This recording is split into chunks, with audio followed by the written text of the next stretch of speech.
Welcome, welcome, welcome. We're back. We are so back. We're back. We're so back. I hope everyone missed us. I think they should, at the very least, miss us. I would. I've missed us. Where's the yearning? We talked about that. Oh, okay. Yeah, we talked about that. The yearners and the earners. We did. But hey, bring it back. We need it. That's gonna be the hill that we sleeping on that hill. Please bring back yearning. It's a part of humanity at its core. Yeah. We're a yearning being. I think so. For us to look at the moon and say, I gotta get there. Mm-hmm. That's deep yearning. Yeah. I want to be the moon. I want somebody to look at me like the moon. I've got to get it. I've got to get there. Welcome to the Revolutionary Baddies podcast. We are in season 2. This is episode 15. This is episode 14. 14. Good Lord. I'm jumping ahead. My name is Dee Dee. I'm one of your hosts. I am Brittany, your other host. And yeah, we're excited to jump into this topic. I hope that folks have had a chance to catch up. Yeah. It's been some great content so far. I mean, I really, really, really enjoyed our Ida B. Wells episode. I enjoy learning about her. Being reintroduced. Yeah, exactly. So please reintroduce yourself to all of the people that are revolutionary, that you look up to. Mm-hmm.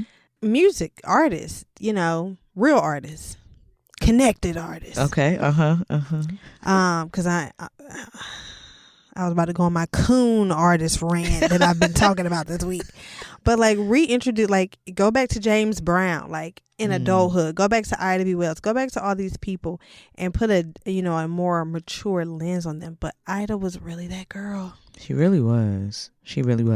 And I love, because it's kind of like, you've heard the name, but you ain't really knew the story. You got to go read the story. You have to go read. That's how I feel about Harriet Tubman. I feel like I know some things, and have we done an episode about Harriet Tubman? No, we haven't done Harriet. Okay. Yeah, okay. No, I recently read some stuff about Harriet, and I had no clue. Yeah. Every time I go to study her, I learned something more about her that's more amazing. And some of it's even more tragic, like ways in which in her elderly years, she was taken advantage of, robbed. And then other ways in which people saw that she was this elder who deserved dignity and respect and raised money for her, got her a new home, different things like that. So just the complete story of Harriet is still such a journey to learn. But yeah, absolutely. Wow. Maybe we'll do Harriet we episode. have to. I mean, we're going to do one. Definitely. It's just a matter of when. I bought 2 Harriet books. And I justified. Okay. You already had it in your I queue. justified the purchases by. Actually, my mom gave me 1 book and then I bought a book. So, we have to. Yeah. It's waiting on me. That's great. Yeah. And today is Earth Day. Well, not as we're recording this, but right now you're listening. It's Earth Day. So, man, how are y'all reintroducing yourself to Earth? Today, wait, April 22nd is birthday? I thought it was the 20th. According to my Apple calendar. Okay. They moving it, because I thought it was always on the 20th too. Yeah. Well, happy Who Earth Day. Who did that? Trump ass. Who the fuck turned it from the 20th to... Because, it used to be on 420. But according to my calendar, it's Earth Day on the 22nd. That's so silly. I know Trump did it. Yeah. Had to be. But what a lovely planet we're on. I mean, this is all we got. Come on, y'all. We talked about this during the capitalism episode. I said to myself, I used to be like, the biggest problem we face is racism. No, if we don't get this climate thing under control. Yeah, climate, the environment, all of it. We're going to be fried. No, we're cooks. And I'm talking literal cooking. Hot temperatures. Yeah. Baked. Yeah. But that's why we chose this topic for today's episode. We are going to be talking about wellness and food justice. Hand in hand. Obviously, the idea of wellness has changed so drastically over the years. Yeah. And a lot of it is because of capitalism. Like the things that our great grandparents or even grandparents ate when they were our age is not the same. There was no fast food. I don't know. Was there no fast food? For our grandparents? No. Yeah. I guess it was takeout spots, but not like fast food chain I don't even know what takeout. I mean, I guess it depends. Some of y'all got grandmas that's like 47. So for sure they ate fast food. And my grandparents, you know, if all of them were alive, and for the one that is alive, they would be in their 90s and they're in rural areas. Yeah. So I don't know what I mean, it might have been like a local home dining spot, but that probably didn't come about until their adulthood. But their actual childhoods, no, they're like they literally. My parents talk about, you know, my dad talked about going to his grandma's house, and it was time to eat. She literally went out there and wrung that chicken's neck, broke the neck, plucked the chicken, cooked it, and they used to love it. Like, yeah, she about to go in there and get that chicken. So they literally saw farm to table. Yeah. That day. We are the original farm to table. Hello. Because we really ain't had no choice. We had to go out there. Pick them peas, pick them greens, them tomatoes. Yeah. And eat a pretty simple diet. Yeah. Based off of what you could grow or what the local store had in stock. Yeah. So yeah, their guts were completely different. I just ate a Supreme from Bojangles. Okay. I don't know how long that chicken been dead. Right. Maybe a year. Maybe a year. Oh God. Why you had to say it out loud? But I think that there is a bit of a disconnect sometimes between our food and capitalism. Oh, 1,000%. Not just about prices, y'all. Like prices is just one factor of it. Like a very small in the grand scheme of how you're right. Absolutely. But the reality is that we do not have a culture or a society, not in this country, of wellness. Sickness is actually was most pervasive. We're a very sick society, obviously on multiple levels. But literally, what's his name? Michael. It just escaped me because I'm saying it. But he does documentaries. He did Fahrenheit 9/11, and then he did the documentary Sicko. Yeah, Sicko was such an amazing documentary, and it really explored our quote unquote healthcare system, which is an insurance system. Right. That in itself, we don't have healthcare here in America. Yeah. We have insurance based care. I mean, I asked my doctor for a pap smear, and she's like, I don't know if your insurance will cover it. Well, since when was they the motherfucking patient and doctor in this room? Right. Since when did they dictate? Yeah. Oh, they'll pay for it next year. The fuck? No. Well, I was like, I would still like it. Now. Right. But United Healthcare got to do with how my pussy pop. Right. And are you PAP ready? Remember that was a thing? What? Wait. PAP ready? What is PAP ready? There was a moment where I feel like on social media it was like going viral. Like I forget who said it, but it was about your pussy being PAP ready. Wow. Like I don't know what PAP ready means. Explain that to me. I don't know. It was one of those moments. Like, was it like, you know, like to get out and PAP? Like not get out and vote, but like get out and get your PAP type of thing? I think it was more of like I think it was about being actually ready to go to the doctors, and like some joke about, making sure you. I forget. I can't place it, but it was. Y'all don't remember that? Okay, maybe somebody gotta back me up in the comments. There was a moment about being pep ready. I don't know. Anyways, I think I'm always pep ready. Whatever it means. I think I'm bad. Right. I think I'm bad. Okay.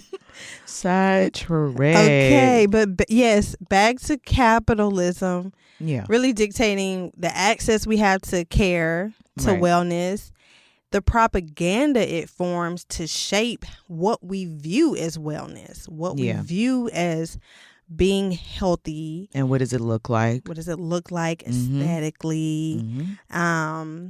Is it, then we throw in the social media age, and we have trendy influencers pushing their form of wellness, which once again kind of goes back to aesthetics, or buying a product to be healthy versus what real wellness is, which is a holistic thing. Yeah. It's your mind, it's your body, it's your spirit. It's all of these things connected. You can't have a strong body and then we do nothing for mental health care. Yeah. Or we treat it like it's this like side thing. Like, you're gonna take care of your emotions and your mental well-being. Like, oh, that's a little plus. Yeah. Oh, you into that? Right. Yeah. Right. So it's separated in a way that continues the separation of it. Yeah. Really. Keeping us disembodied, disconnected. It helps to kind of build this stigma around it. And food is just one aspect of wellness. So there's, and food is just such a cultural intervention of our lives in so many ways. Yeah. Like so much of where you live determines what you eat and what you have access to. So much of your parents and generationally, what are the customs that you and your family have around food? Those things are determined. It's one of those things that also helps to build the story around who you are based on your relationship to food. And unfortunately, because we live in capitalism, that is what our food is based around. Tries to make food apolitical. And our access to healthful foods is rapidly decreasing. The food deserts, the lack of black farms altogether, like I think it's like less than... I think it's like only 1% of farmland. 1% of farmland is black owned. And that's for a number of reasons. Yeah. That really traces back to racial capitalism. Always. And slavery. Always. We have a very distorted relationship to food. And there's obviously been these changes throughout modern history. Yeah. Where because we went from, Earth did not have 8 billion humans. Not even, I think 150 years ago, we were nowhere near the 8 billion mark. Right. So the Industrial Revolution, which brought about a lot of medical technology, has rapidly improved the health and longevity of human life, and us rapidly increasing in population. And so food systems have changed to be able to keep up with the amount of people. However, America, once again, because we are in the most capitalistic nation in the world, a lot of our food production is determined by corporations being able to make profit. Yeah. And America has a long history where advocates for food justice have fought about the nutrition of food, like not putting metals in the food and not putting like artificial things. And America has the longest list of chemicals and byproducts that is allowed in food, whereas like the European Union shit is banned. They won't Right. allow certain things in their wine. Yeah. They won't allow certain things in their food. Yeah. They don't allow certain things in their makeup. Yeah. And America is like, whatever this corporation wants to put in it, they can do that. They can do it. Because they gonna make profit. Yeah. And that's all, that's all we care about. So it's a lot going into food justice movements and understanding that food is not just about, what we eat, but like, as you said, it's not apolitical. Yeah. It's very political because it's part of the economy. Yeah. If it's part of the economy, it's political. And the movements to get people to eat better, like when Michelle Obama came out with like the healthy lunches, people are like, don't tread on me. And I'm like, that's how sick we are as a society. Yeah. And it wasn't just, MAGA-ish type people. It's people who are like, I like my chicken nuggets and stuff. Like, this is what I eat. Because once again, food is culture and that can be so personal to people. But we have to redefine our relationship with food in a capitalistic society because eating healthy is not about a diet. Right. It's not about unbigging your back. Mm-hmm. It's about, I don't know, not having heart disease. Yeah. It's a simple thing, life, wellness. Yeah. And it's an important fuel for us on a daily basis. And it has it affects our mind. Affects our attitudes. Yeah. So we've already jumped into the subject. Mm-hmm. Oh yeah. But we did. we got into it. But it's a very important topic. Yeah. And so, as you have heard so far, like our health is truly our wealth. And season 2, we've been talking about what makes a good, what is going to help a revolution be sustainable. Mm-hmm. And it's going to take strong minds and strong bodies. You can be the best revolutionary person in the world, but if you die at 45 of a heart attack, damn, we needed you a little bit longer. We did. We did. We need everybody. When Kevin Samuels though checked out, I said bye-bye. Because here he was always talking about fat black women, and he was aesthetically looked like what wellness would be in a black male his age. And his ass was getting thunderclapped and died from a damn heart attack. So there's that. And all the niggas that, so there's that. And all the niggas that mourned him, I said boo-hoo to you too. I kept my eye on that. Yeah. But yes, black health trends have been headlines for years, and the media often focuses on how black people are disproportionately suffering from an assortment of ailments, from heart disease, high blood pressure, diabetes, hypertension, certain cancers, obesity, and so much more. But as we've just gone over, what's rarely discussed is the root causes of these issues. And even glaringly was missing from the conversations are that there are actual systems that intentionally poison and harm the health and well-being of all Americans, particularly Black Americans. So, and indigenous Americans as well. So what often plagues us is not only the Black community, it's everyone. And we need not only just access to food, but it has to be equitable access, and it has to be healthy, fresh, and affordable. Yeah. For everyone. Yeah. Accessible. I mean, also it's the amount, part of the capitalism of food too, is the amount of consumption that we have. Like there's so many factors of it. It's the amount of options that we have when we go to the grocery store.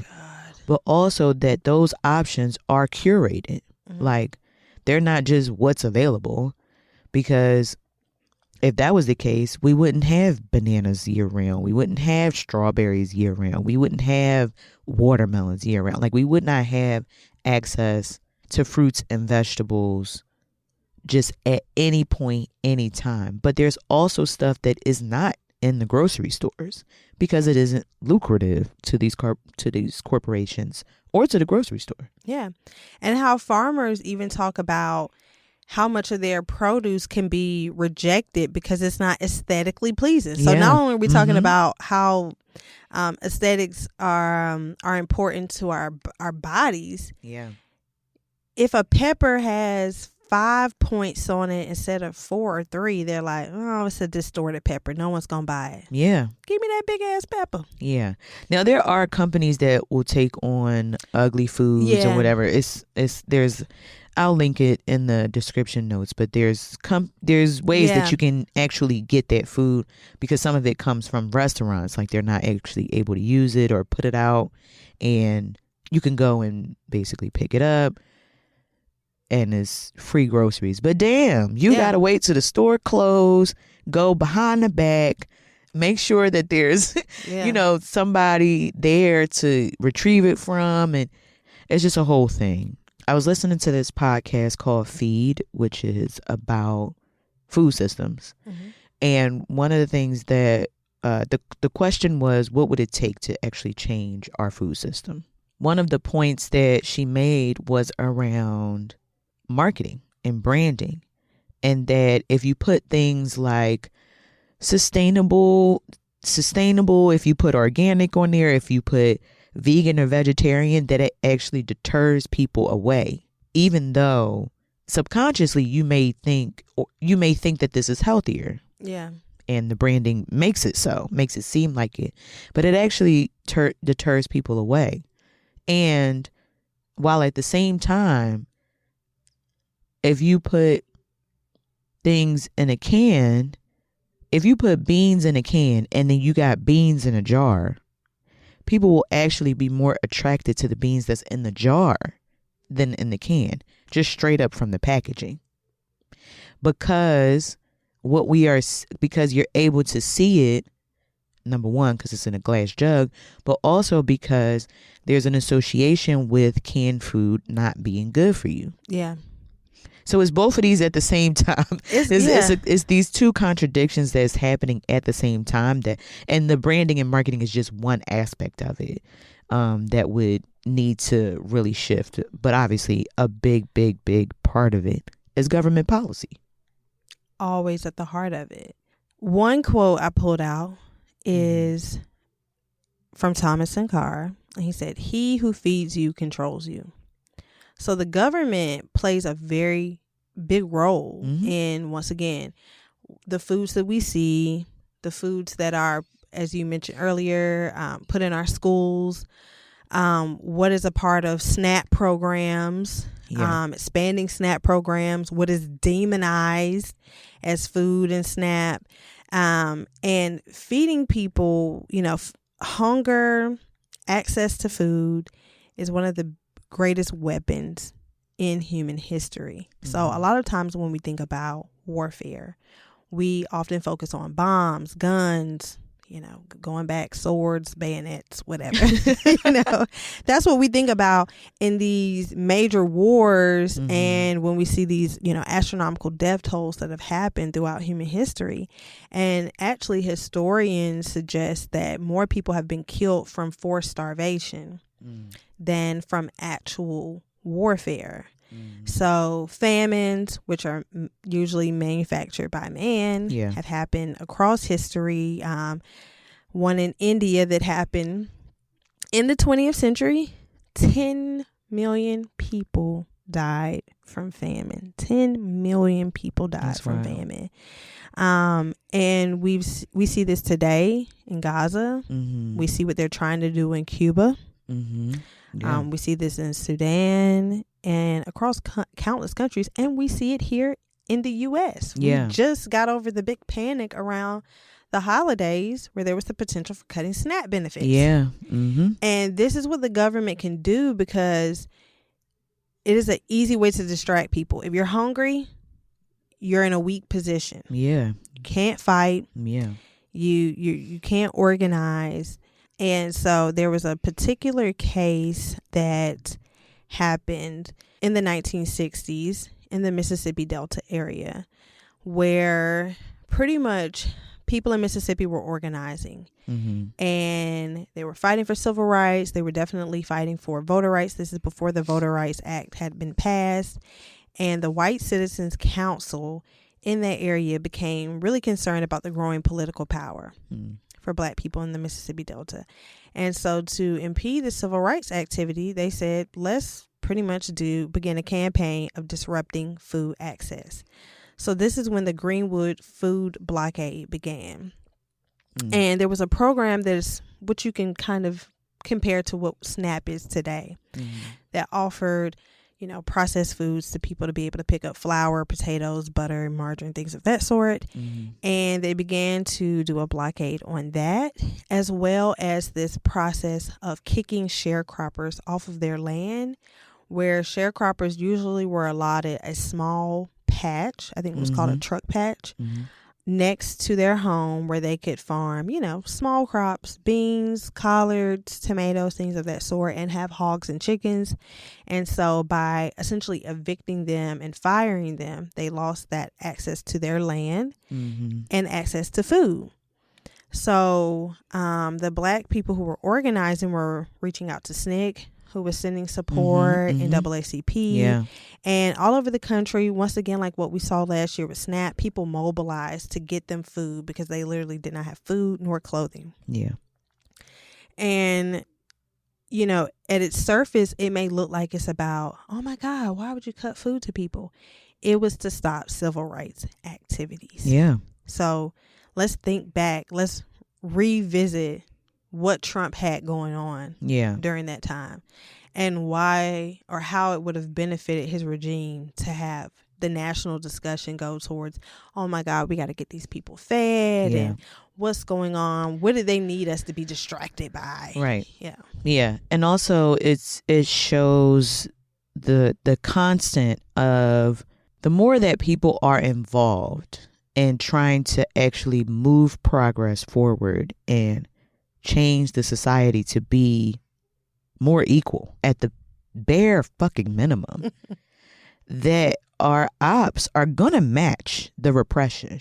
I feel like the more that I learned and that we talk about this history, it's like they're gonna match our energy each time, and it's gonna be different each time. Like what we are witnessing right now with the increase in ICE is a direct opposition to all of the defund the police, along with the increase in police budgets actually, and also that includes the expansion of ICE. They met our energy with what we have now. Finding new way, like I said, going back to the drawing board. And where is that board? And finding ways to be more cruel. And it's not cruel on a superficial level. Like I said, a lot of people can get caught up in the emotion, no side of it, and say, oh, they're just being evil. And evil is kind of a cop-out to the amount of strategy that is behind what they're doing. Of course, it's evil, what they're doing, but it's not just this whole, like, I'm going to wake up and be mean type of mentality. It is them seeing the progress of organizers, them seeing the tides turning, and them saying, how can we crack down more, cracking down on immigrants as more immigrants come to this country, continue to establish themselves, become entrepreneurs, build some level of wealth and, businesses and things that they can pass down, buying land. And so it's like, how can we become more repressive? Not more evil, but strategically, how can we take power from this group, put fear into this group, and control them?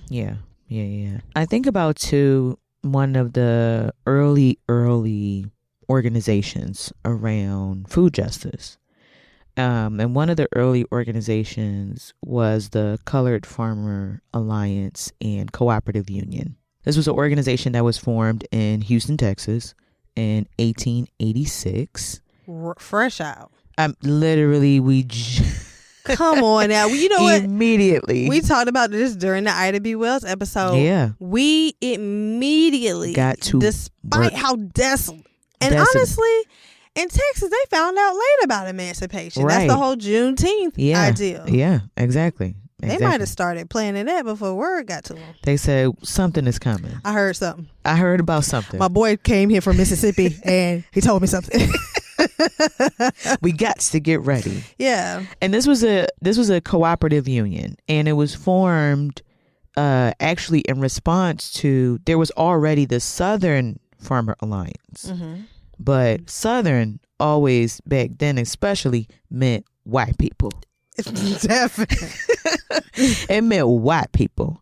So they, black people were prohibited from joining the Southern Farmers Alliance. And so naturally, as we do, we formed the Colored Farmer Alliance and Cooperative Union, which was actually started. One of the first people to kind of start the organization was a white Baptist missionary man. And last name Humphrey. Right. And I mean, one part of this is that this organization was massive across the South. This is 1.2 million members, and that was that's like a more conservative count. And at that time, for the black population here in America, that's about a third or a fourth of the entire population. Right. We were about 4 million post-emancipation, roughly. Yeah. So 1 of every 3 black people were part of the Colored Farmer Alliance and Cooperative Union. And this was, again, across the South. There were 600 plus chapters. And every single chapter, the leadership roles was filled. They had a chair or a president, some sort of secretary. There was some sort of spokesperson. There was different roles that each chapter had to fulfill, and they had that in 1886. Now, unfortunately, as tends to be the story with black organizing, is that the organization only lasted 5 years. It only lasted till 1891, 1892. One of the major things that happened is, obviously this is an organization, so they're going to organize. Yeah. So they planned a strike, and this was specifically the cotton pickers strike of 1891. It was held in Arkansas Delta, and it was really a small strike, but this is 1891 in the South. And so that meant that there was the white supremacist reaction to this strike that led to the lynching of 15 members of this organization. Wow. And of course, nobody was held accountable. And it also, it was a big part of the collapse of this organization that had 1.2 million members. It continued a little bit into 1892, but they could not get through the internal disagreements around race and class and politics. Many of the members of this organization was pulled from the Populist Party. And the Populist Party was meant to be this fusion of multiracial organizing in the South. So many of the members were pulled from there. But yeah, the organization only lasted for 5 years, and it was a whole union of 1.2 million members. Yeah, I mean, once again, we're talking 1 year post-emancipation. Yeah. So being able to create something, capture that amount of people, no social media, people are organically spreading the word, organizing, enrolling people in the midst of one of the most terroristic times in American history. Yeah. And lasting 5 years. I mean, it's hard to get a business to last 5 years in 2026 to open anything, even with loans and support and resources. Yeah. So it once again goes back to debunking the myths that we can't organize or that we haven't tried. That we haven't tried. Right. We have tried it. And y'all. The rich history of black organizing in this country pre-civil rights movement, pre-1960s civil rights movement, what we typically acknowledge. Yeah, for sure. And so we've been doing it from the very beginning. Going back to talking about black farmers, being a steward of land is about having a certain level of autonomy and self-determination. So the attacks on land theft Yeah.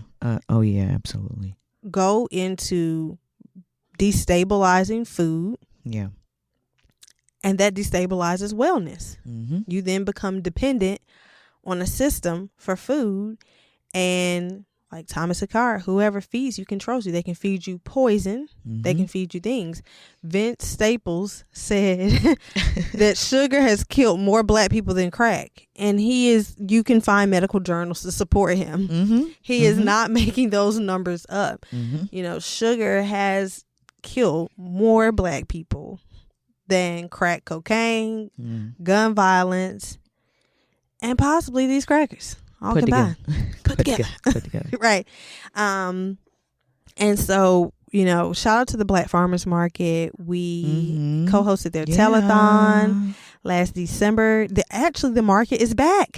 The market is back. By the time y'all hear this, the market is back. Mm-hmm. They are in both Raleigh and Durham with rotating weekends. So shout out to the Black Farmers Market, which is it is a part of that legacy of protecting black farmers, bringing them into some form of like a trade union. Yep.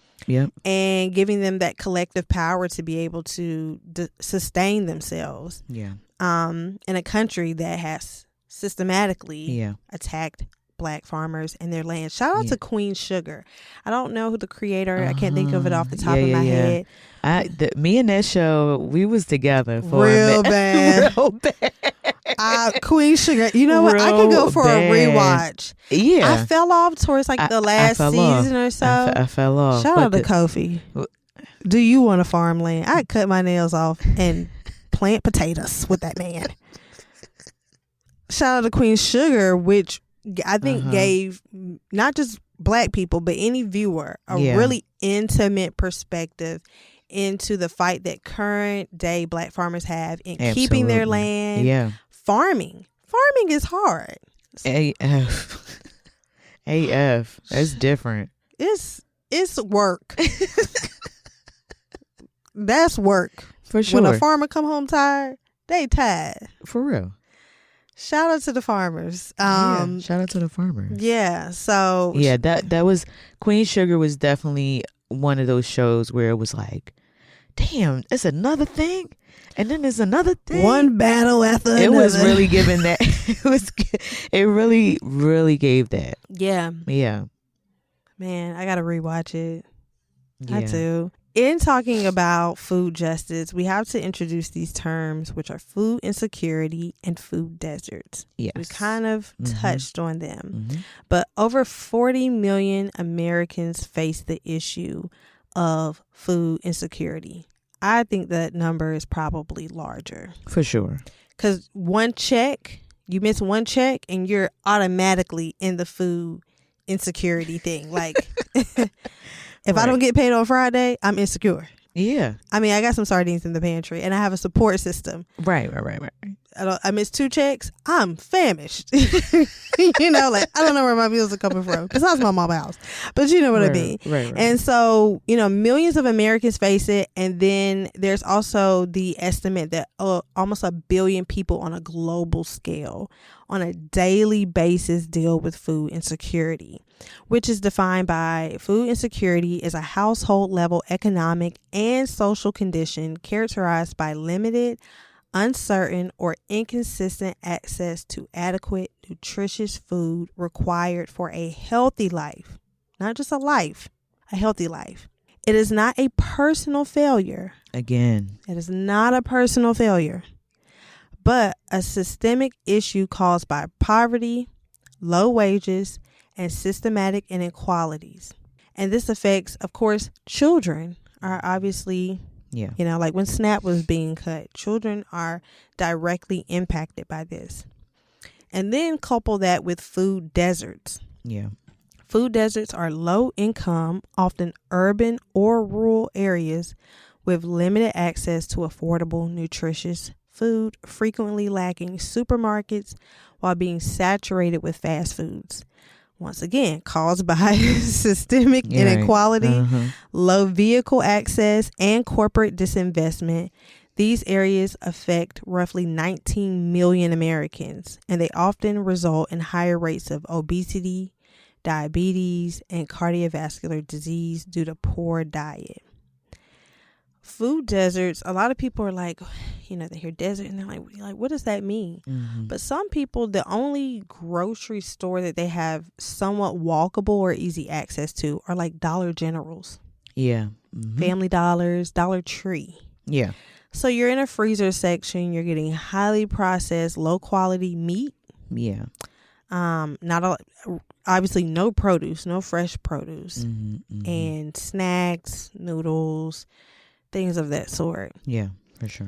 And this is a real issue that affects, as we see, millions of people, and it's something that we can very easily not think about, because if you do live in certain urban areas, within 5 minutes of me, I've got Wegmans, Mm-hmm. I got a Harris Teeter, I have a Food Line. Yeah. Trader Joe's is just another couple extra minutes. Mm-hmm. But there are millions of Americans who stay in inner city communities, and there is no grocery store. Yeah. And if there is, it's not affordable. I will say where I grew up in Philly, which I grew up in Southwest, and I grew up along a major shopping street. Mm-hmm. So where I lived was where on Saturday mornings, pretty much, people that lived in that section of the city would come and do their shopping.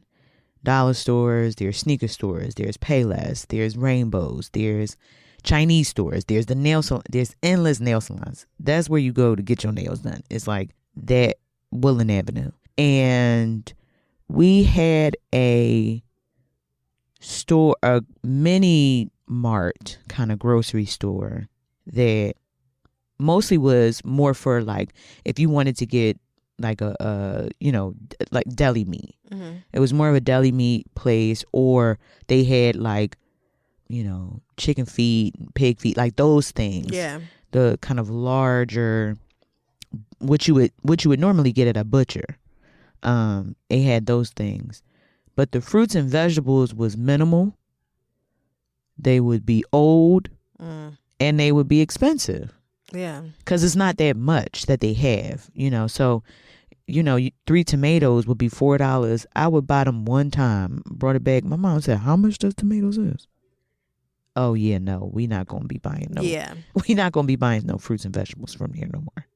And so, the good thing about Philly, and I really don't know much about the northern parts of the city, but at least in West Philly and Southwest, there were the fruit stands or the fruit man or whoever, Mm-hmm. and they would have a giant pickup truck full of fruits and vegetables, and that's where you could go and get some fruits and vegetables for the low.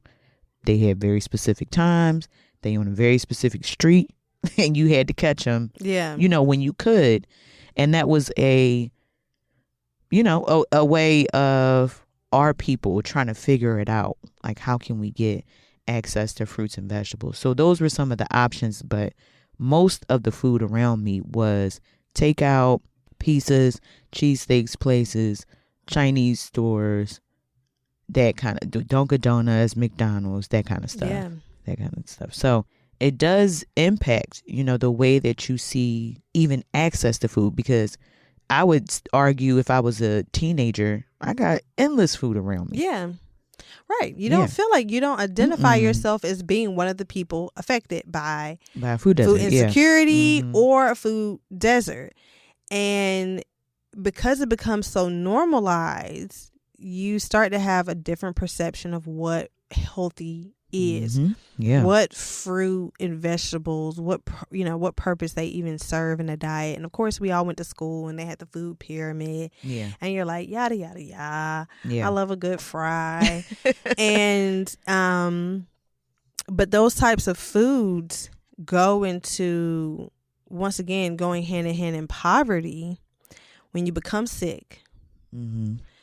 When you're dealing with obesity, when you're dealing with diabetes, you then become can become an economic peril, because if you don't have a job that has health insurance, you don't get access to the medicine you need. Yeah. You end up maybe having to lose a limb because of diabetes and not being able to have the proper treatments and proactive care that you need. Yeah. And it just sets off this domino effect of ailments, losing parents at younger ages due to certain diseases, and how that can economically shatter families. And when you're talking about being in a rural area, you can't even just walk to the Chinese spot, the pizza spot. Right. You are literally hungry. You're hungry. You're just hungry. And if you don't have a vehicle, you are definitely in a dangerous, a precarious position, because you can't make it to the local place. So like where my father's family is from, it's a place called Terracea, North Carolina. And it is, they went to school in the next town, which is Pantego. Terracea has no stores. Right. Not one. You cannot even get a salt and vinegar potato chip. Okay. There. Mm-hmm. And the next place you can get, you can find a store. But if you really want to do some big grocery shopping, you're probably going to have to go to maybe Belhaven, which is where my mother's from, that has a food line. Okay. And this is now. So I don't know what it was like, when my parents were growing up. Right. But there were stores, and they did actually eat, a fresher diet, because they were near, Belhaven is off of the Pamlico Sound, so a lot of fresh crab and things of that sort. Mm-hmm. But now, like, if you want to go to like a Walmart, you have to go to Washington, what we call Little Washington, North Carolina. That's a 45 minute drive. Yeah. It's a trip. It's a trip. Yeah. And when you're in rural areas, you become a bit accustomed to going a little bit further for things. Yeah. But once again, you can be quickly destabilized by losing a vehicle.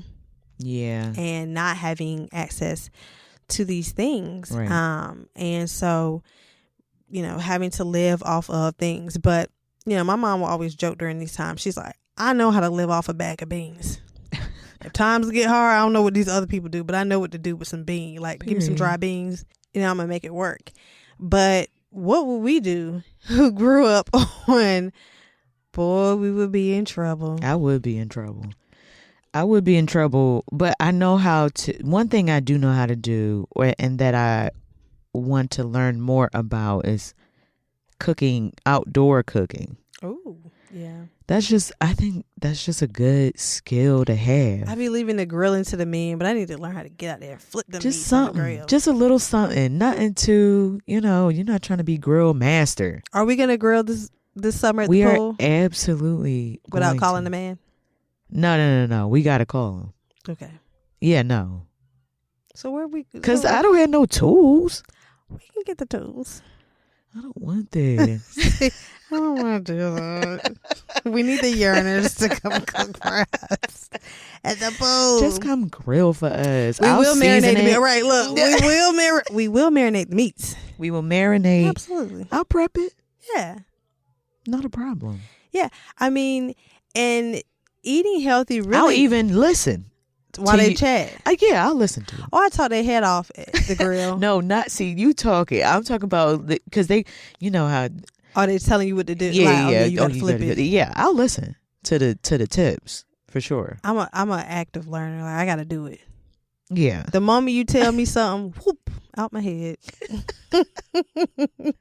But I wanted to go back to what you said around the pyramid, because even the pyramid is a false construct. It is false. Like, it is not true what they have broken down as our serving sizes and the things that would constitute a well balanced diet. There's some aspects of it, I think, that are true in terms of like just the lack of sugar that you should have. Right. But overall, it's determined by the meat corporations, because there's such a large percentage of what is in school lunches and what's considered the protein for school lunches is meat.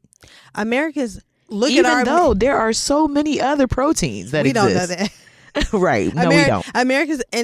When other cultures comment on American meals, we're very meat centered. Yeah. Because of the meat industries. Yes.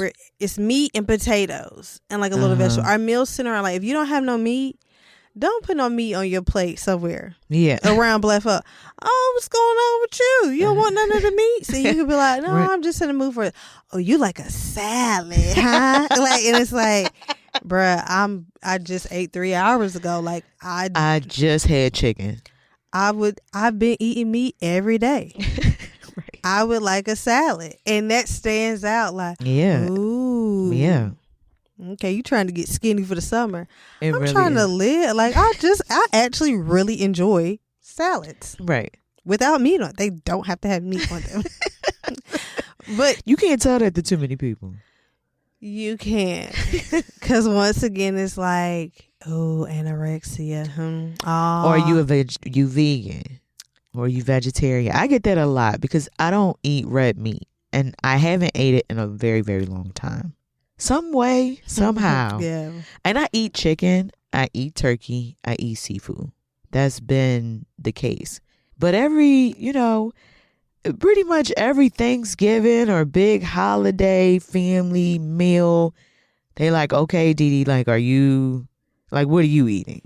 And it's like this big question. And I'm like, I don't know if y'all are actually trying to be funny because I don't want this piece of ham or I don't want the pulled pork, or I don't want, you know what I mean? Like, it just really is a thing, even though there's lots of people that don't eat red meat or pork. Yeah. I think it's the fact that you don't do both. It's two. It's the fact that I don't do both, and it's the fact that it's not for religious reasons. Yeah. So it's like, what are you doing?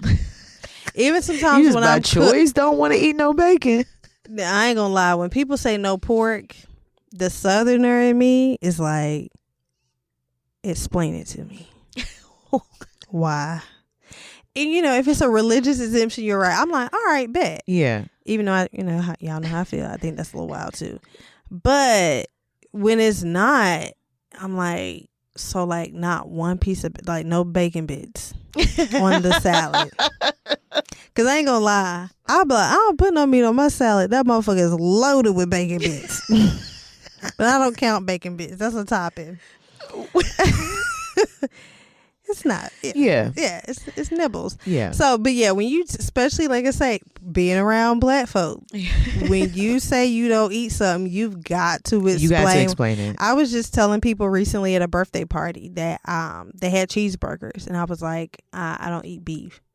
What? Why not? And then when I say, I have Crohn's disease, so like, what would happen? And when they keep pressing it, that's why I just go ahead and tell them. I'm like, I would shit blood. Oh, okay. They leave it alone quickly. Yeah. But I gotta tell you, You have to say that. that is what would happen. Yeah. For them to be like, Yeah. okay. And while we're on it, look, I love beef, right? I think it's one of the tastiest meats in the world. I love dairy. But y'all, that cow, we got to back off of it. Y'all got gout. I know somebody with gout that loves steak still and be like, I'm going to just take my medicine. Your ankle feels like fire ants. Yeah. And you won't back up off that red meat, which has a high inflammatory property. Yeah. And especially the American cows. I don't know.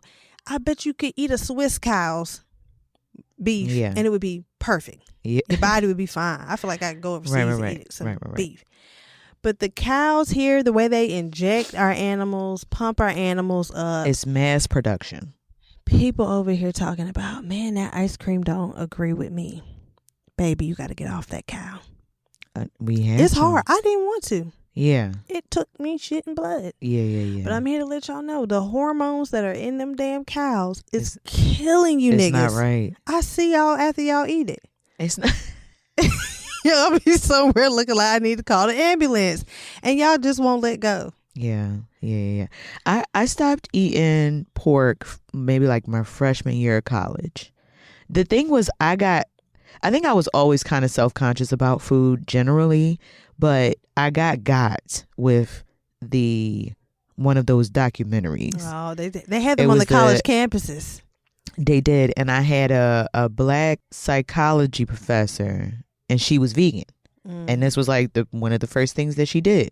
She showed us the documentary Pig Inc. I think is what it was called.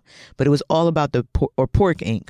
It was about the pork industry and just how the mass production of it, how much money and resources it takes up, and how they made pork, essentially mandatory into our everyday foods. And so I got, but it was kind of like, I grew up in Philly, so a lot of people didn't eat pork anyway, so it wasn't that strange. Whereas obviously, if I was in a more rural upbringing, I would have had to get a damn exorcism. So it wasn't. I didn't have less access to food just because I didn't eat pork. Now, don't get me wrong, I do miss pepperoni pizza real bad. Oh man. I never thought about you not eating that. I miss pepperoni pizza real bad. But I think it just, and it still is a thing for me now of like, just the idea of having so many different kinds of animals in my body at the same time, because pork stays in your body for months. It does not process quickly. Yeah. Same thing with beef. Oh yeah. If pork is months, beef is years. It stays. And so it's a mental thing for me. Yeah. It's not about the taste. It's not about the taste. It's not about the taste. Because people be like, you don't eat lamb? Lamb good as shit. You don't eat.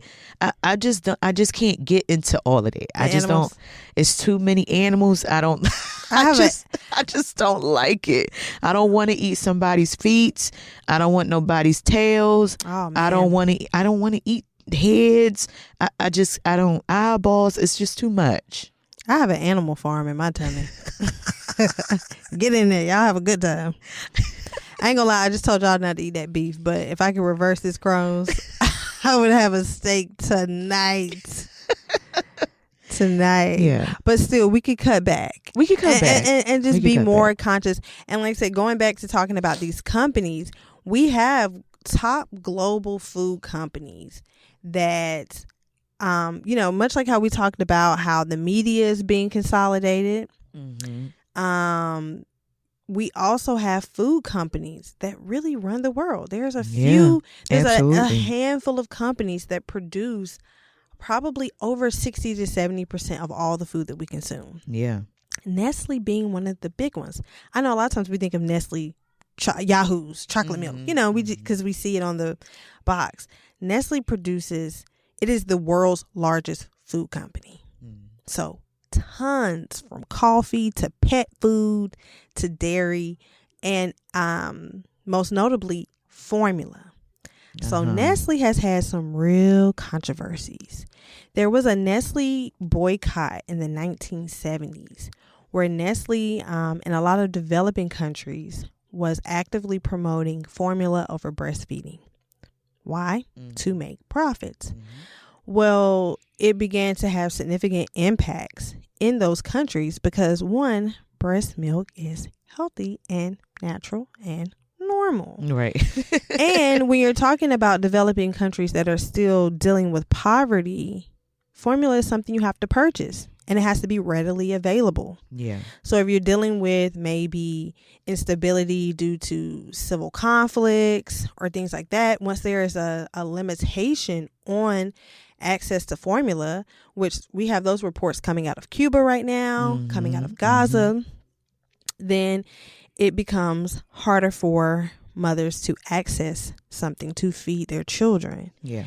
And Nestle also has lobbied a lot in America to get politicians to vote against making maternity leave a law or a permanent fixture, because the more mom stays at home, the more she can breastfeed. Yeah. When you have to go back to work after 6 weeks or less, if you don't have FMLA or short-term disability, then you quickly transition to formula. I went through that. I was a breastfeeding mom. I went back to work. I pumped for 2 days, and I continue to pump, but I pumped for 2 days, and I just knew I wasn't going to pump enough to keep up with the supply. Yeah. And so when I went back to work 7 weeks, because I did not have maternity leave, 7 weeks after I had my daughter, I had to supplement with formula. So she had a combination of like 1 bottle of breast milk, 1 bottle of formula, 1 bottle of breast milk. And so I would pick her up and breastfeed throughout the night. And so going back to capitalism, these companies have a lot of leverage. As you mentioned, the meat industries, like Tyson is one of the largest food producers or protein producers, making sure our schools have their dusty ass chicken nuggets, dinosaur nuggets and all of that in the schools. And so, understanding where our food comes from and the politics surrounding our food is very important. Because even breastfeeding, when I first told my mom I was pregnant, even before I was pregnant, she told me, Brittany, please, she always encouraged breastfeeding. And there's so many women out here who have given up on the ideal before they even try. Yeah. Now, breastfeeding is not easy for all moms. It's not something that's accessible for all moms. Yeah. And once again, if you're going back to work, it's going to be very hard. But there are women who are against even giving it a try, even if they have the maternity leave, because they're like, why deal with that when I can just do formula? Putting them heavy metals and that sugar in that baby. And it's not to judge, because once again, my baby had formula starting at 7 weeks up until she was 1 year old. But it's about the propaganda and how, once again, it reshapes our mind, our mentality towards food, that we literally have boobs filling up with nutrition that humans survived off of for thousands of years. Yeah. And we're like, no, forget this nutrition that I have. Let me go purchase something because it's more convenient. And it's instant. You can get it instantly. Yeah. Shake up the bottle. Yeah. But I'm going to tell y'all, popping that titty out is even quicker. I didn't have to warm anything up. I didn't have to wash a bottle. Yeah. And so I'm a big proponent for trying to breastfeed and giving your baby what you can. But also, do not feel bad, moms, if you like, you know what, I ain't got it in me. Yeah. But please give it a try. Yeah. Please give it a try. Yeah. I mean, again, unfortunately, because our society is not based in wellness, it's based in capital, the amount of questions and things that you actually kind of have to have set up in order to be a breastfeeding mom, like it's huge. It's a lot of things that actually have to be set up in place. You got to have the right supplies, the bras and the padding and the timing, and you got to work somewhere where they will let you go off somewhere and pump. Yeah. And I pumped in a bathroom. Yeah, you got to bring it you got to bring it with you. Can't forget little things. Like, so it's so many pieces to that process, unfortunately, on top of the lack of parental leave that people are able to get. Yeah, I had a huge bag under my desk. It had my pump. It had the bottles. It had the bags that you put them in. Then you have to have access to a refrigerator to store the milk in while you're at work for the rest of your shift. And I would be in that bathroom cranking. Luckily, we had a private bathroom at my office, so I didn't have to be in one where someone was like taking a shit next to me. But that's not the reality for a lot of working moms working in a small office. And so they intentionally put these barriers up just to make Nestle, which is a super rich company, another motherfucking dollar. Which is crazy. And then they're constantly recalling. You go buy the thing of formula and they're like, bring it back, we found a little something in it. I'm like, in the whole batch? It's something that they might have found 3-4 years ago, actually 10, but now they just got the approval for it to go out to the world. But after the investigation and the pending lawsuit, they like, all right, y'all bring it back. Okay, bring it back. No, we do. Because maybe putting rat poison in it might affect the kids. I don't know. Maybe it might do it. I don't know. Maybe. So yeah, that culture that we have of, instantness. All of this conversation about the barriers and the systems that affect food justice, it all comes back once again to our overall wellness. And so, like, what are some practices that we can do on an individual level? Granted, individualism will not defeat capitalism. Yeah. But we do have our own bodies to take care of. Absolutely. So, Dee Dee, what are some ways that you practice wellness? A lot of my practices are really based on really who I am. Like a jock. I'm a bit of a jock, but I'm a busybody too. Yeah. Like I need sleep, but I can go to sleep. But if I get 5-6 hours in a night, I can be good for the rest of the day and go for a run, go to the gym. I really try to make movement in general a core part of my days. Yeah. And so whether that's taking a walk, whether that's watching a 10-minute yoga video, there's going to be something there because that's what helps me to feel better, honestly. And then as it relates to food, I try to really stay away from sugars that I don't need. I have become more of a snack girly over like it's a recent development. This is like the past maybe year or two. I'm like, I really be having snacks on me at pretty much all times. Right now I got some dark chocolate covered cherries. But there's dark chocolate. But it's dark chocolate, which is great for your blood pressure. Doesn't have as much sugar, or it has more natural sugars in it. Yeah. And so it's, so I think about that. I think about those things as it relates to my own practices. Really try not to fall into some of the aesthetic trends around health. Like there is a need for us to be a healthier society, number one. Yeah. That's a given.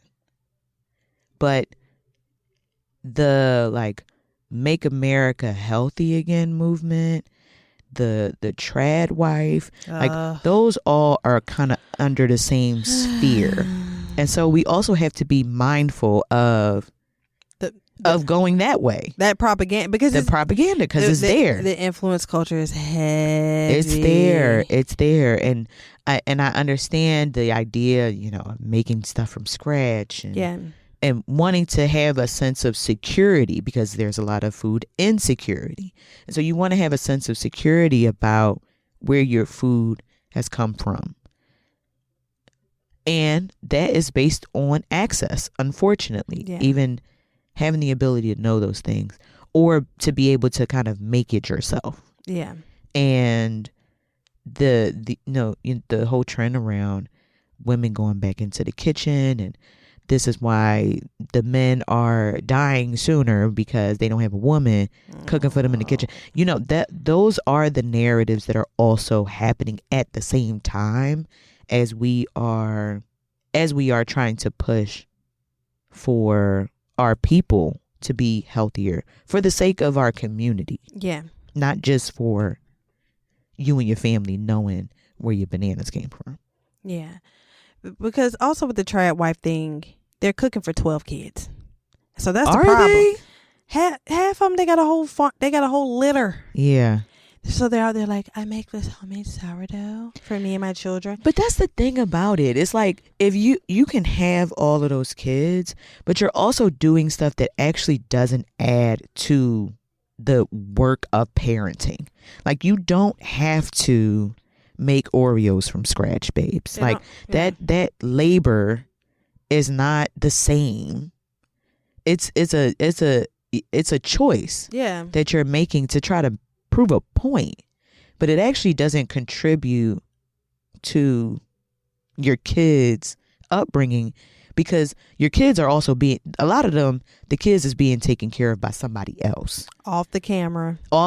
They got nannies. Look. They got maids. They got people that's doing the normal domestic work. Going to pick up the groceries for them. The laundry. Mm-hmm. They're not, those trad wives are not doing that shit. Nothing. They paying somebody to do it. And after they give them Oreos, they tell them, motherfuckers, get away from me. Yeah, immediately. Yeah, they ain't take, yeah. They got tutors and all of that. So if they're quote unquote homeschooling their kids, They hiring somebody to teach them kids. That's the time that they are taking away from the kind of normal domestic labor and putting it towards trying to prove a point by making some shit from scratch. That is just unnecessary. Yeah. It's unfucking necessary. Let me tell you, I have The Black Woman, and it's an anthology. It was edited by Tony K. Bombard. So many different stories in there, but one of my favorites that just immediately stood out to me is called The Kitchen Crisis. Now, at first, the title didn't really catch me. I read a couple other stories around it, and then I just was like, what are they talking about? Kitchen Crisis. It's by Verda May Smart Grosvenor. Hope I said that right. And so she starts off saying there's confusion in the kitchen. And we've got to develop kitchen consciousness, or we may very well see the end of kitchens as we know them now. So she starts talking about how kitchens are getting smaller and smaller. You got closets in homes that are now bigger than kitchens. Yeah. And really that our connection to food is our connection to ourselves and wellness. So she said a bad cook has a bad lifestyle. Food is life. And that the cooking of food is one of the highest forms of human arts. Which I think it is. Outside of the trad wife thing, I think the best way to control our wellness via food is to make a lot of our own foods. Yeah. Now, for sure, I'm going to go pick up that bread. And you can pick it up from Ninth Street Bakery. You can pick it up from a farmer's market. I love a fresh baked bread. Right. A frittata. What's it? A frittata. I love a croissant. A croissant. Love a croissant. Croissant. And you make a croissant round like a sandwich thing, boy, me and my child be cooking them. But so everything doesn't have to be necessarily from scratch. It's not going to be. But you do have more control over your diet when you cook more meals at home, and it is important. And she's like, pretty much all the people who say like, I don't cook, I'm a bad cook, she's like, that's not acceptable. It's not. And I felt that way for a long time. She said, food ain't nothing but food. Food is universal. But one of the things that really stood out to me, and I said, you know what? The wisdom of Black women. Granted, this I think was put together in the 1960s. She pretty much says that the kitchens that are still left in the home are so instant, they might as well be out to lunch. Instant milk, instant coffee, instant tea, instant potatoes, instant old-fashioned oatmeal. Everything is prepared for the unprepared woman in the kitchen. The chicken is pre-cut, the flour is pre-measured, the rice is a minute, the salt is pre-seasoned, and the peas are pre-buttered. Just goes to show you white folks will do anything for their women. They had to invent instant food because the servant problem got so bad that their women had to get in the kitchen herself with her own two little lily white hands. It is no accident that in the old South, where they had slaves, that they was eating fried chicken coated with batter, biscuits so light they could have flown across the Mason-Dixon line if they had wanted to. They was eating pound cake that had to be beat 800 strokes. Who do you think was doing this beating? It sure wasn't Missy. Missy was beating the upstairs house nigger for not bringing her mint julep quick enough. Massa was out beating the field niggers for not hoeing the cotton fast enough. Meanwhile, up in the North country, where they didn't have no slaves to speak of, they was eating baked beans and so-called New England boiled dinner. Y'all, that part, and I said, aha, I be reading stuff, having all type of ahas. Yeah. That we do have this instant, highly processed food culture, because when they lost slaves, it wasn't nobody. Like Paul Mooney said, it was not the plan for us to get free. Right. Them white men said, they had to pivot. I'm starving in this bitch. She can't cook me shit. She can't. Yeah. We need Miss Minnie back. I ain't had fried chicken batter and light fluffy biscuits in years. So they said, let's make some quick batter biscuits, quick oatmeals. I ain't gonna lie, I do get an instant rice every now and then. Yeah. And my daughter do be like, can you put some butter in it? No, but I cook. I am a good cook. Rice, I do cut corners sometimes. Yeah. And so, I said that really, as much as the author was being very lighthearted in a way, she was being very profound about how our food systems transition to these instant things because it needed to be able to suit the inability of white women to provide meals, or white families to eat once they lost not only just slaves but moving into domestic servants. And so if y'all are wondering about we have so many inside jokes as Black people specifically about white women not being able to cook or season or raise their children. This is where it comes back to. It comes back to slavery. Always comes back to slavery. It literally comes back to slavery, which is interesting because the podcast that I was listening to, they kind of attributed the instant food revolution to World War II, of needing to package things and have it ready. That's where a lot of spam that comes in around that time. Obviously because motherfuckers is at war. Yeah. But the real deal But honestly, is what we've already known. But that kind of goes hand in hand. World War II was happening, the tensions for the war were in the late 1930s and then the 1940s. Mm-hmm. So you think about this, a lot of manufacturing jobs became available. And so a lot of Black women were able to actually get out of domestic work and join production line companies. Right. And so when Miss Minnie told them, actually, I can get me a job in Detroit working on a manufacturing line for maybe war supplies. Right. They were like, oh my God, what am I going to cook? What am I going to eat? How they became food insecure. They were the food insecurity. The desert. There's no Black woman around to cook for me for years. Yeah. For miles. And so they were like, their husband was like, hun, don't you worry. What?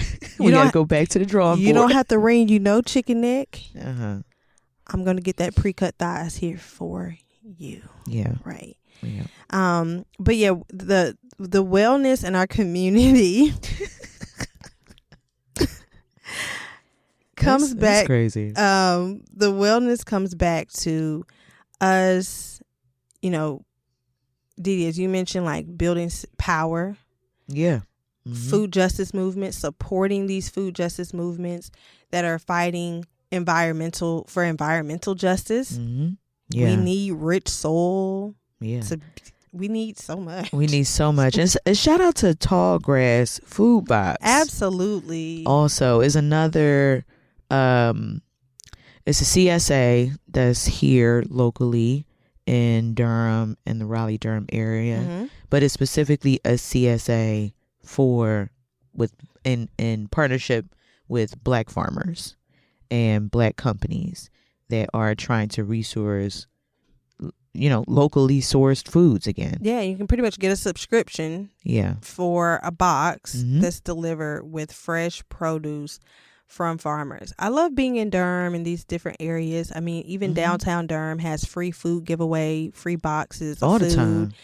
Like on every other Thursday, or I know it's typically on like Tuesdays or Thursdays. Feed Durham is Feed Durham. An amazing organization here in Durham that makes sure people get fed. So go to their Instagram page, cash app them some money if you can. Subscribe to Tall Food Box. Yeah.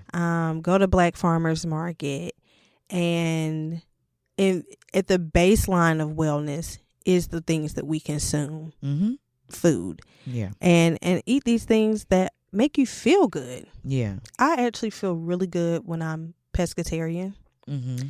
When I cook my food, I feel light and fluffy, like one of those biscuits across the Mason-Dixon line. I could just float across the Mason-Dixon line.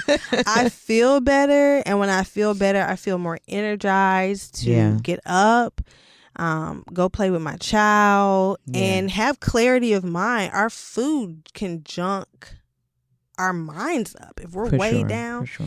So there's a lot to explore in wellness outside of thinness.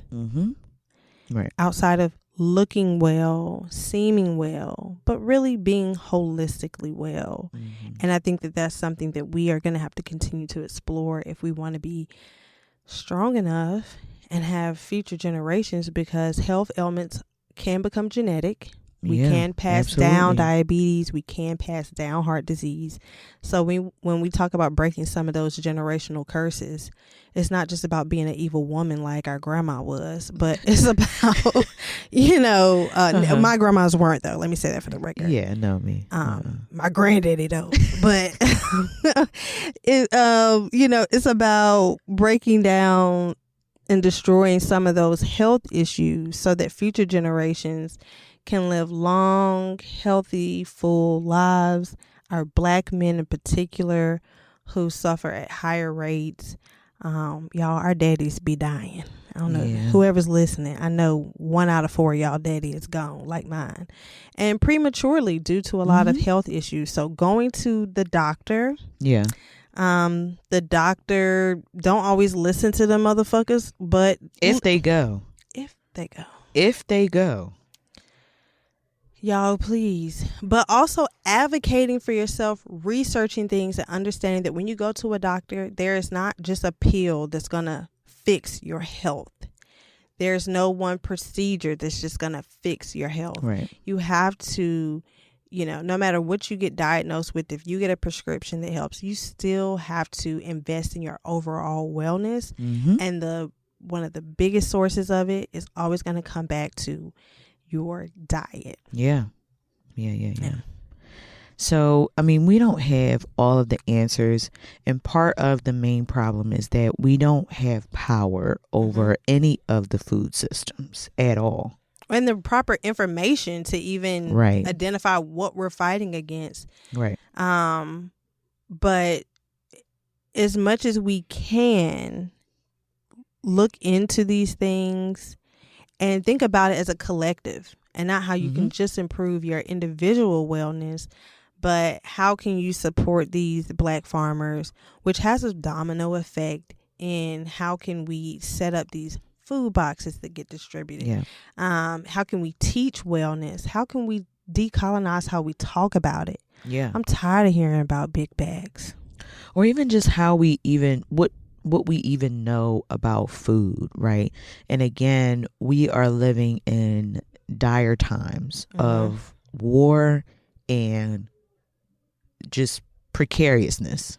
The go bag needs some food. The go bag needs some food, but it also needs us. The bag is irrelevant. To put it on our backs. The bag is irrelevant if your ass can't get far. Yeah. Part of the reason, I am also a runner, which recently, y'all. Oh, tell them. Recently, I ran. There was a Black Health Matters fair that was at one of the local high school at Hillside, the local high school, and I ran a 5K, which it's like my 6th 5K, but I actually placed this time. I placed 3rd in my age group. I was 8th overall, which is wild. One of the things that really, really motivates me to be able to run a long distance is in case I got to get out of Dodge somewhere. Yeah. I actually want to be able to run for a long time. Yeah. And that's just, I'm like, because I'm not going to be a shooter. I'll likely be a looter. But you got to be able to run with that stuff. You do got to be run. You do got to be run. Yeah. Can you run with the TV on your shoulders? That's why I'm trying to get my strength and conditioning up as well. That's right. I got to get it all. I got to get it all. And knowing about foods, what they can do, what are the healing properties of foods, of herbs? How do you identify them? In Parable of the Sower, one of the things was, they were on a long trek from wherever they was going, like South Cali to South California to North California, walking. Yeah.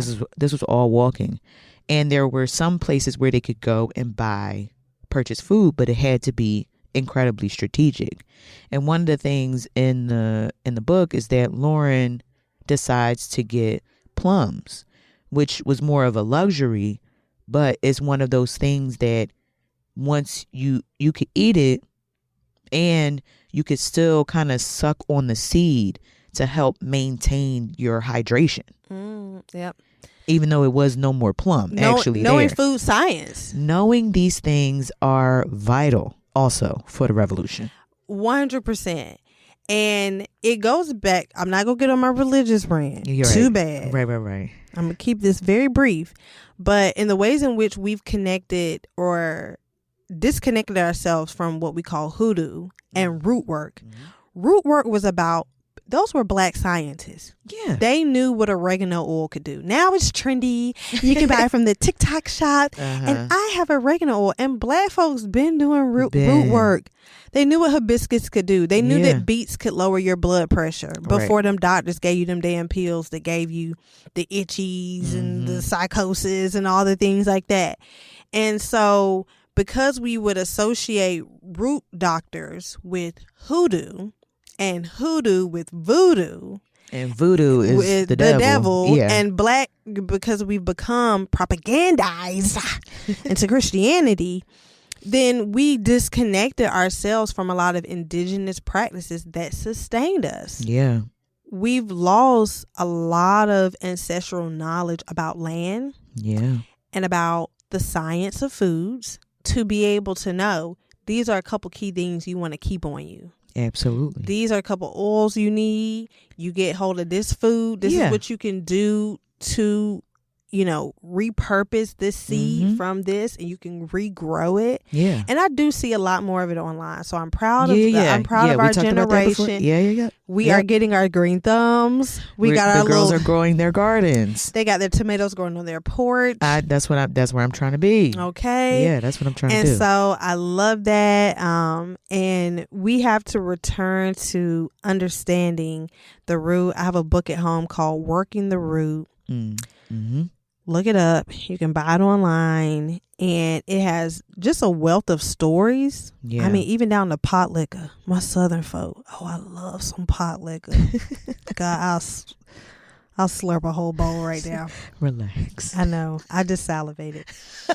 But all these stories about root work and really just once again going back to that science of understanding like how food can have healing properties. It can heal us or it can kill us. Nestle will kill us. Without a doubt. Sorry for your loss. And they say you better take it in stride. And can we provide the snacks for your repast? Yeah, right. Exactly. But the farmers that you go out there and talk to about the mushrooms, we got that mushroom soup from that farmer. Amazing. Shout out to him. I'm going to link him. He got us with that mushroom soup. And we were like, actually, let me talk to you for a little bit. Not bad at all. Yeah, food can heal you, kill you. Check out the Kitchen Crisis essay. Dee Dee obviously is going to link everything as she so brilliantly does. Please thank her in the comments if you clicking this. This is a university worth of knowledge. Yeah.